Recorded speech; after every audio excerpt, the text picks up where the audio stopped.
Thank you, everyone, for being here. My name is Jason Claude-Felter. I'm the GIS coordinator with MAP Forsyth.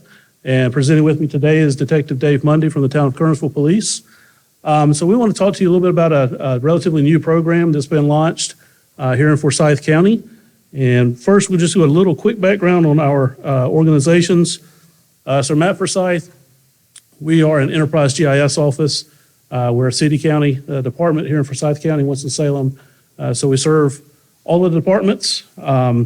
We have a staff of 9, including our GIO. Then we have 3 teams, the GIS team, which I lead, the addressing team, and then the projects, and I want to say project/data analytics, maybe, I don't know. We're going to give you a new title today. But those are our 3 teams. We provide GIS and addressing data and services and support to all the county and city departments, municipal, all the other municipalities across Forsyth County. And we have interlocal agreements with those other jurisdictions as well to do that, with the exception of the city of High Point, which we have a little bit of in Forsyth County. And oddly enough, even though we're working on a project with Kernersville, we don't have an interlocal agreement with them. They do their own addressing at the town right now, but we still work primarily with fire and PD in Kernersville. We also get the opportunity to work with a lot of our local nonprofits across the county, anywhere from the Kate B. Reynolds Foundation, Head Start, Smart Start, those type groups we've been able to work with. Our local universities and colleges, we've done research and projects with Wake Forest, Winston-Salem State, and then we've worked with all of our, even the community college and the other schools as well on various other projects. And of course, try to provide service to the citizens as well. All right, so as Jason said, I'm Detective Dave Mundy. I've been with the town of Kernersville for about 15 years now. And we'll just kind of breeze through a little bit of our history, since we want to spend a little bit more time on the meat of this. Currently our population is around 28,000. In that, we have 71 sworn officers. That's the chief, all the way down to our newest hire. We have 19 civilian employees, 10 of which are 911 communicators. In the county, there are actually 4 911 centers, ours being 1.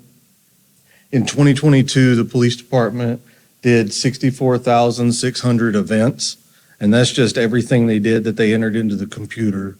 So in that, there's 5,400 reports written, almost 1,500 arrests made, 1,300 crashes. Our officers wrote almost 2,600 citations, which can be traffic related or criminal. As long as it's a misdemeanor, we can actually charge it on a citation. We have 4 patrol squads that run 24 hours. We have an hour overlap on each squad as well. And we never have less than 5 or 6 actively working in the city at all times. Which you see, that's quite the ratio of officers to civilians. Just a little background to what Forsyth Cares really is 90% of the time, law enforcement deals with 10% of the population. And that's because we're constantly running criminal events where we're talking to either the criminal or the victim. That leaves a large portion of people that we don't deal with, that are constantly strangers to us. And when they come into crisis, that's something where we're going to respond with fire, or we're going to respond with EMS, where fire is typically responding to crisis all the time as well. Kind of wanted to find a way to close that informational gap that we typically have in our current CAD system for people that we don't deal with or we don't know. So this is a way for people to go onto Forsyth Cares website, fill out the information. It's completely citizen driven, and you can fill out information up to and including a current photograph of yourself. It puts a point on your address. The real advantages and kind of the target audience for it would be the cognitive impairments, Asperger's, autism, Down syndrome, dementia, Alzheimer's, and people that may not, in even a normal setting, be able to provide us with the information that we need to really be able to help them out.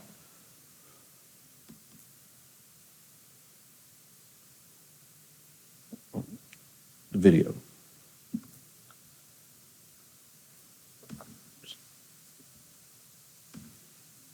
Help emergency responders help you when you can't help yourself.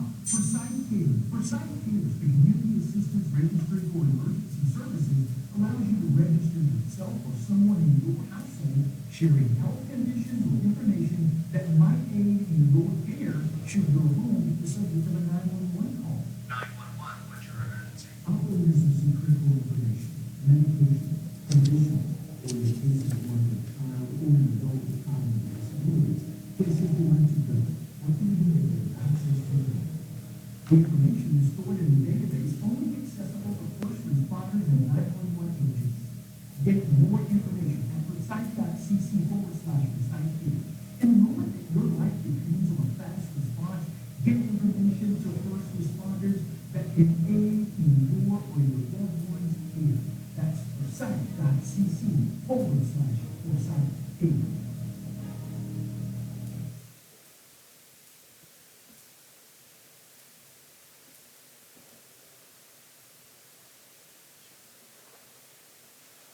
So a little bit of the project background, sorry about that, is originally when I came up with the idea, I met with our in-house IT at the town of Kernersville, and we really tried to keep it proprietary to us, where it was going to be some EMS, Kernersville Fire, and Kernersville Police. So through the same systems that we're using now, we launched a beta, and we did like a real soft launch of it. And right out the gate, we started seeing points drop outside of our jurisdictional boundaries. Being a smaller jurisdiction, we're only 18 square miles. So seeing those points right away in the beta, it told us exactly what our solution was going to be: expand. So I reached out to people in my network through just being around for a long time, and we got some meetings together, and that's how we came to get up with Map Forsyth. And, you know, the rest is now.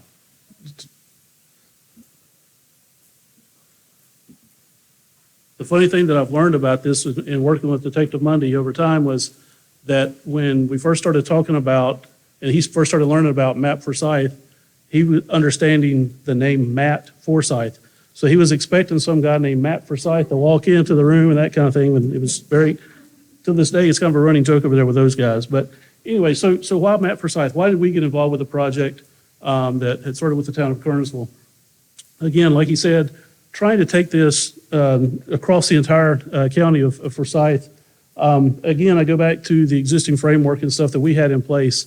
Because we provide the addressing data, we maintain the CAD data, next-gen data, that type of thing, that goes into all of our 911 CAD systems. We had the relationships built. We had the necessary technology and that type of thing in place. As Detective Money said, here in Forsyth County, we have a total of 4 communication centers. So we have 2 primary PSAPs, Forsyth County, which handles fire and EMS countywide, the City of Winston-Salem Police, and then Forsyth County Sheriff's Office does the stuff outside of Winston and outside of Kernersville, and then Kernersville has a police communication center as well. A number of years ago, we started what we call our CAD working group. And this is a group that we pull together and we meet with on a monthly basis that has folks from those centers that we just talked about, the communications directors and a lot of their IT folks that are involved with those, or that handle the back-end systems for those entities, and ourself as well. We do have representation from Wake Forest University with their CAD system that's takes part in this CAD working group. All that said, just to kind of strengthen kind of what Bill Johnson had mentioned yesterday, and I'm sure you've heard over and over again, collaboration, communication, and working with others. We've been able to develop these groups. We have another working group for emergency management. We have one of our emergency management staff here today as well. We support the EOC and that type of thing. So the reason we were pulled in was the capabilities, the GIS expertise, and that type of thing, but then the overall network and relationships that we had built. So here are the kind of the key elements to this. And from the GIS side of things, it's fairly simple. And it should be fairly easily to reproduce in other jurisdictions. We have the voluntary registry, which Detective Mundy was talking about. That's where an individual can go online, submit information about themselves or a loved one. It's built using Survey 123 Connect. And we did it, we unveiled it, and then some folks, one of which will remain nameless, but he's standing over there along the wall, was among some folks in our organization that said we need to make this available in Spanish as well to try to accommodate our Spanish-speaking community. First time I took on anything trying to get it into a foreign language. Thankfully, Esri has some good documentation on that. Google Translate helped, but then I also, after that part was done, I reached out to one of our colleagues in the tax office, and she vetted everything for me as far as the Spanish language and signed off on it. So we have that. And again, the survey, it's nothing fancy. I will point out, if I can get this to come up here. Okay. Come on, please work. Yeah, okay.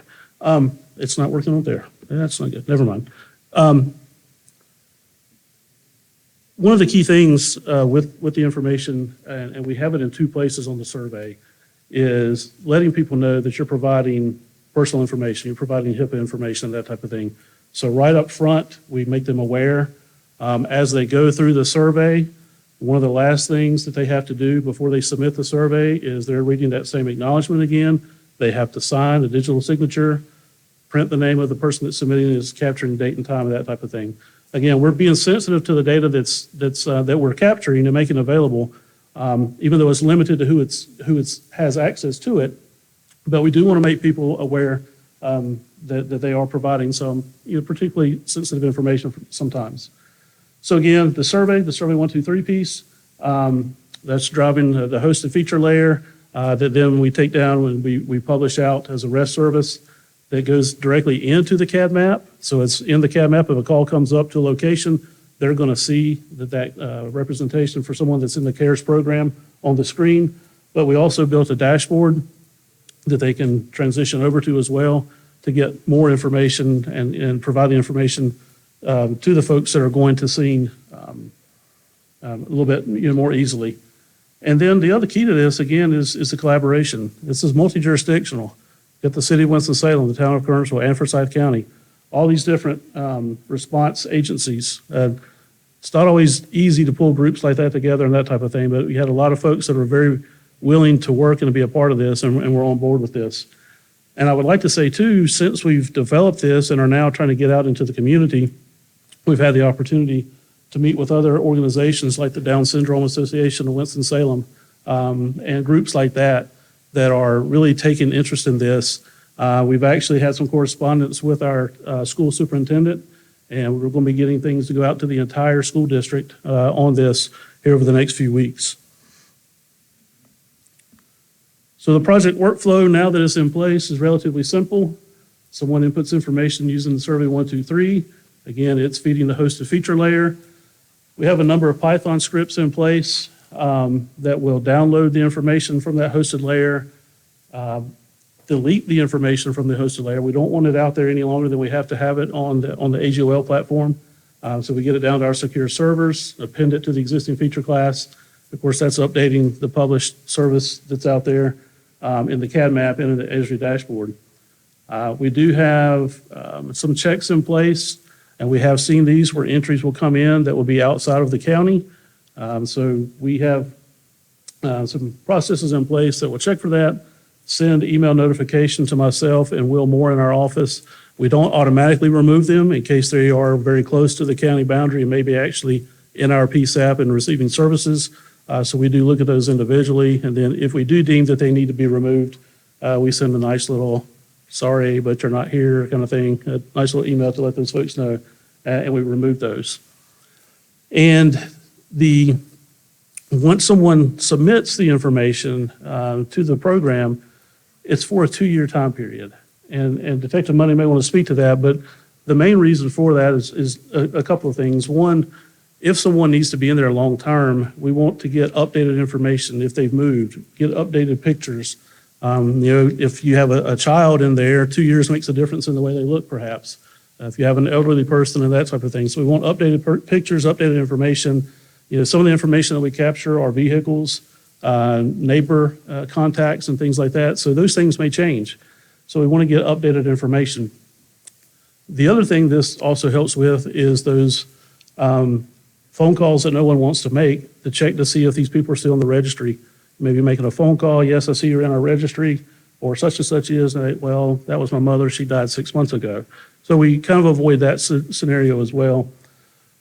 But we have things in place that will automatically send an email 30 days prior to the person running off the registry based on the date that that form was submitted, and then another reminder 5 days prior to that again. The dashboards, the Esri dashboard that's available to the communication centers is username and password protected. They only have it available for like supervisor level and higher. And so, again, we've got the 4 communication centers. Of those 4 communication centers, we have we have 4 AGOL organizations as well. So the town of Burnsville has their AGOL account, Winston does, we do as a county, and then we manage the sheriff's office AGOL account also. So building everything on our organization had to build the groups and then get the necessary accounts made or added in from external. And as those people, those telecommunicators and supervisors come and go, we have to manage that as well. As you might understand, we can't show you a live demo and give you a live look at all the actual data, just due to the sensitivity of the information. So we've got a couple of screenshots, and I know it's probably a little bit hard to see, but this is the dashboard as it would first come up in the comm centers. The map, the symbols on the map, those are the exact same symbology and everything that's coming over to the into the CAD map as well. And they're color coded based on a level of health. That information is captured in the survey as we're as a person that puts the information in. So there's lots of information on here. I'm going to, in the sake of time, let me jump one just to give an example. The left-hand side has a list of all the registrants. In the upper right, we can search by registrant by name or by an address. If there are multiple people at the same address, when the address comes up, the far left where they have the list of the information, that's going to change to just show the residents at that given address. Of course, you're familiar with the interactive map, and we've turned some things off just for, again, sensitivity. But we have the kind of the big section at the top left of the map is where a lot of the pertinent information is. So we're providing physical characteristics and things like that of the individual. You'll note a little bit of different color of text, using some arcade expressions to make things with that yellow goldish color to stand out based on the information that they have filled in. If we want that information, or if we think that information is a little more pertinent. In this case, this individual is not necessarily fluent in English. He's on the autism spectrum, and there's some notes in there that the mom put in about how he would react and be treated. The far left is where they could access an image of the individual. In the bottom, we have information that would show medications if they're provided, their primary physician, hospital preference, physical impairments, hearing, vision, those type of things, if they use any type of other medical device, behavioral, cognitive. And then on the right, vehicles that they may have access to, additional contact information, neighbors, and that type of thing. These guys can talk about, the hours that they spend sometimes on a scene, just trying to find out additional contact information and that type of thing. We are running really, really short on time, and my apologies. You want to hit this real quick? Yeah, we'll breeze through this just by example real quick, because a lot of people don't understand how we kind of have to interact when we deal with a stranger or an unattended death where it's someone that lives alone. Because a lot of times, and actually by law, the deceased is the last thing we can touch and interact with. So we already have to try and find a primary care physician, a next of kin, and things like that. If they live alone, sometimes we're left spending an hour or two just searching through their residence, trying to find these people to call, calling different doctors on different medications and things like that. This makes it constantly tangible to us. Anything in the dashboard, the dispatcher can copy and paste, send straight to our computer. We already have the primary care physician. If it's quote unquote load and go for EMS, They already know exactly what hospital the person prefers to go to. We're making the decision they want to make and not just the best decision we can come up with in different times of crisis. If something does happen to someone's parent, we can let them know right away through the up to about 5 emergency contacts that they can enter, instead of when they wake up the next morning and try to call maybe their mother and they're not answering the phone, and they spend that time worrying until they figure out that overnight they went to the hospital, because that's just information we couldn't access. In the event we deem it necessary to do an amber or silver alert, by page 5 of the survey, we have everything necessary for the state's minimum requirement to do those, up to and including a photograph.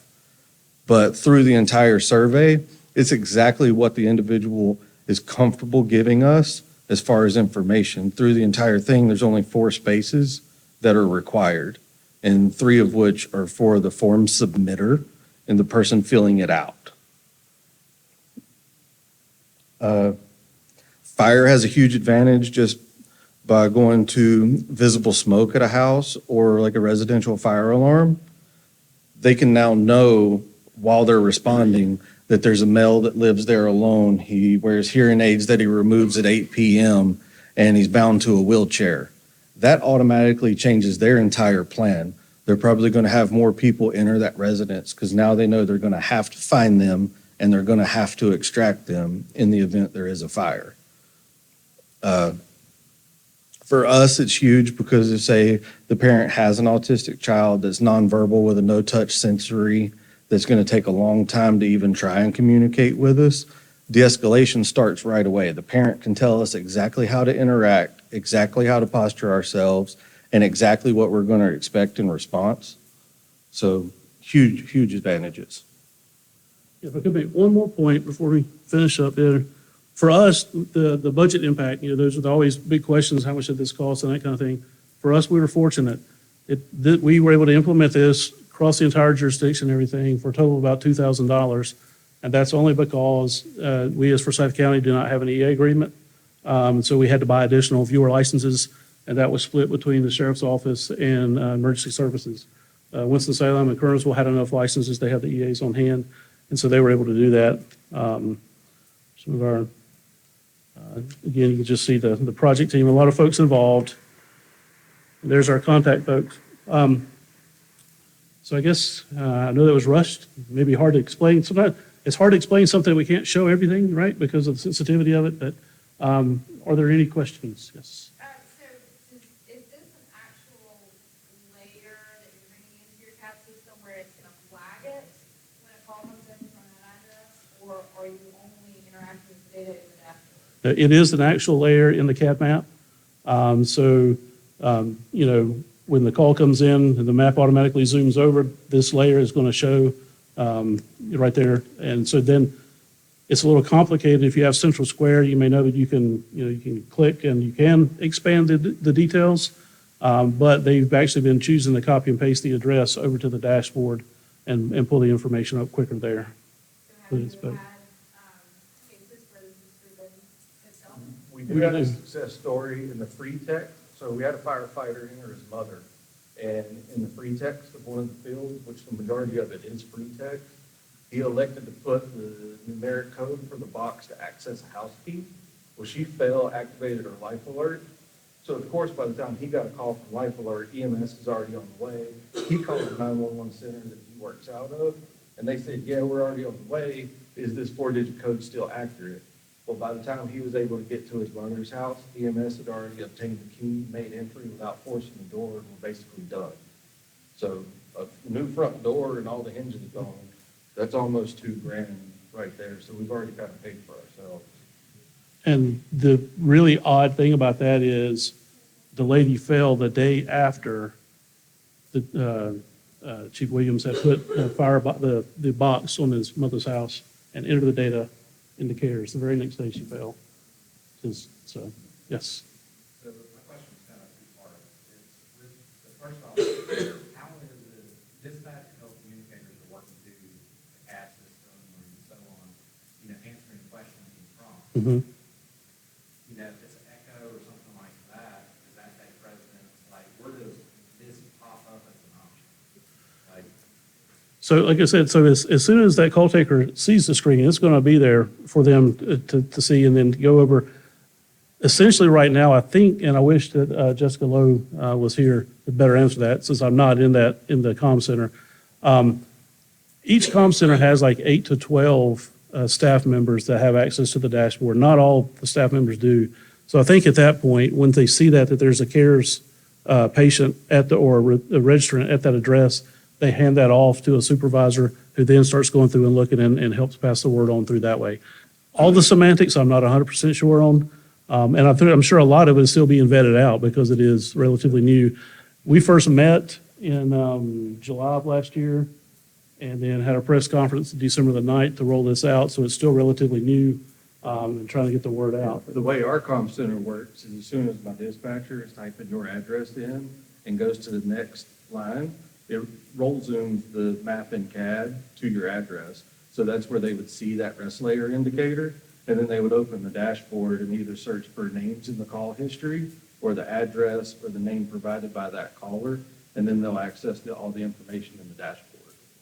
So it's obvious that the application, provide a higher level of customer service, but does it happen to decrease your response time? It's not going to decrease the response time. It really increases, and like one of the big advantages to it is the cost analysis of a police investigation, because we will spend significantly more on a non-criminal event, such as an unattended death, than we will a felony larceny at a retail establishment. Because that's something we can do with one officer. They can make the arrest, they can take them to jail.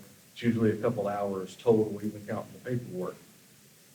An unattended death is usually 3 or 4 officers, an $800,000 fire truck, 5 firefighters, EMS, a couple of them, calls to doctor's offices and things like that. So it really shortens our snowball effect, where now that can be done with one officer and our resources are spread out much more efficiently. Need to wrap up right there. All right. All right. Thank you very much.